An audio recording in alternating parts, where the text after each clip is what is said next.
Good day, everyone. I am Peter Van A. Bahau, and I am here to discuss about the legal aspects in tourism and hospitality, Module 1, Introduction to Laws and Regulations. Introduction. Any existing organization wouldn't continue to last if it observes no policy, standards, rule, and system of laws. It would be very challenging for them to mandate the people who works within the organization to be united and loyal. It will require a source of authority to manage them. This lesson will tackle the different laws that is pertinent on hospitality and tourism industry. This will enable us to learn the basic concept of law, its applications, and its effect to the industry we belong to. For the learning objectives, number one, identify the kinds of laws relevant to the tourism, travel, and hospitality industry. Second, explain the concept of tourism law. Third, enumerate important sources of tourism law. And finally, provide examples of applications of tourism law. To begin with our discussion, let us first define what is law. Law is the science of moral laws founded on the rational nature of man that governs his free activity for the realization of individual and social ends of life under an aspect of mutual conditional dependence. It is also defined as a rule of conduct, just and obligatory, promulgated by legitimate authority and common observance and benefit.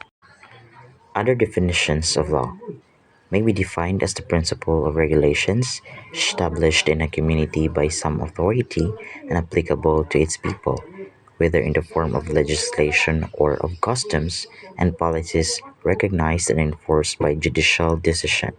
It is a rule of action or any system of uniformity.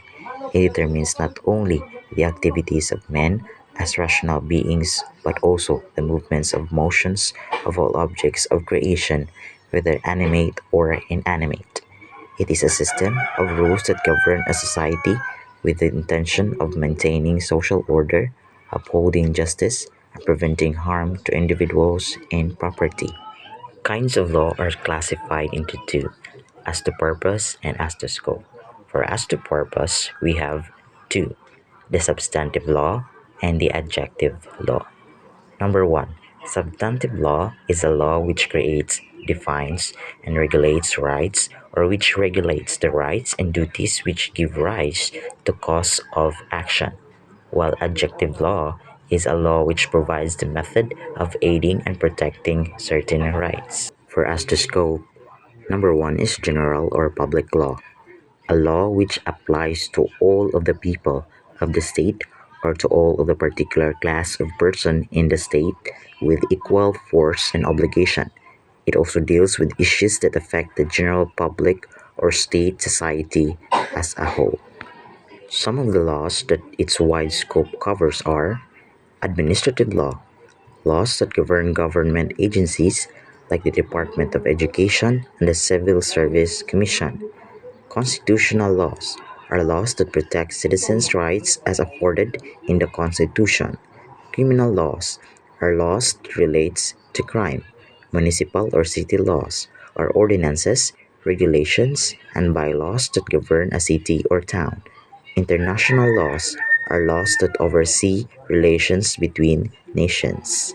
Another kind of law as to scope is the special or private law, a law which relates to particular persons or things of a class. It applies to any circumstances relating to relationships between individuals in a legal system. Therefore, this type of law governs the relationship between individuals and governments. This is also referred to as common law. It includes the property law and trust, civil law, the law of contract, mercantile law, and maritime law. Common examples of private law can be found in organizations and employment. For example, the rules of behavior established by an employer. This can be in the form of day-to-day rules, such as no smoking at headquarters, no creation of a hostile work environment, etc. The penalties for breaking these rules can range from an oral reprimand to being removed from the organization. Civil law, the mass receives, redetermines, and regulates those relations of assistance, authority, and obedience existing among members of the family, and those which exist among members of society for the protection of private interest.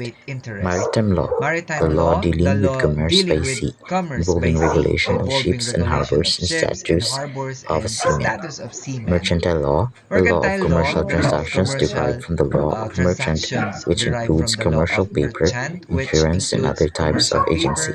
Sources of law: Constitution, treaty, legislation, administrative or executive orders, regulations and rulings, judicial decisions or jurisprudence, customs and traditions. Other sources like principles of justice and equity, decisions of foreign tribunals, opinion of text writers, and religion. What is Constitution? Constitution is a written instrument by which the fundamental powers of the government are established, limited and defined, and by which these powers are distributed among the several departments for their safe and useful exercise for the benefit of the people. It is the fundamental and supreme law of the land. Treaty. It is a compact made between two or more independent nations with a view to a public welfare. Customs. It consists of those habits and practices which through long and uninterrupted usage have become acknowledged and approved by the society as binding rules of conduct. Legislation. It consists in declaration of rules by a competent authority. The main sources of Philippine law: the Constitution, the fundamental and supreme law of the land. Statutes, including acts of Congress, municipal charters, municipal legislation, court rules, administrative rules and orders, legislative rules, and presidential issuance. Treaties and conventions. These are of the same force of authority as statutes. Judicial decision. Article 8 of the Civil Code provides that judicial decision applying to or interpreting the laws of the Constitution shall form a part of the legal system of the Philippines. Only decision of the Supreme Court established jurisprudence are binding on all other courts. Concept of tourism law. Let us first define what is tourism. Tourism is defined as the activities of persons traveling to and staying in place outside their usual environment for not more than one consecutive year for leisure, business, and other purposes. This is according to the United World Tourism Organization. What is tourism law? It may be defined as a body of rules or principles of action which deals with the regulation, authority, relations, and obedience among members of a society involved in tourist travel and accommodation. It includes persons traveling from place to place for pleasure, and business establishments or persons engaged in the occupation of providing various services for tourists. It can also be referred to as a combination of state, federal, and international laws that regulate various aspects and functions of the travel industry. For instance, travel law may be involved in anything from hospitality to employment to public health regulations. Why do we need to study Philippine tourism laws? The Philippines is administered by several statutes, administrative orders, and judicial decisions, as well as rules and regulations. It is imperative to take a closer look on these which affect our tourism industry.